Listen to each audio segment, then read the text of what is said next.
Hello, I'm Muhammad Suleiman. I teach physics. I have completed my Masters in Computational Physics from University of the Punjab, Lahore, Pakistan. Soon after my graduation, I joined a government institute as a lecturer in physics. I also have attended a couple of workshops by British Council to promote critical thinking and problem solving.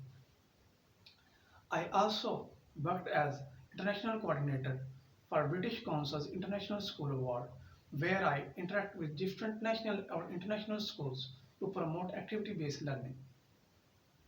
As a physics teacher, I believe that physics is the most interesting science subject, and I think a subject becomes easier when it becomes interesting. And I will try my best to teach physics in most interesting and understandable way. While learning, you will see that from the tiniest particle to the limitless universe, physics is everywhere. I will try to teach you your course of physics or your problems in physics in easy and comprehensive form. Thank you.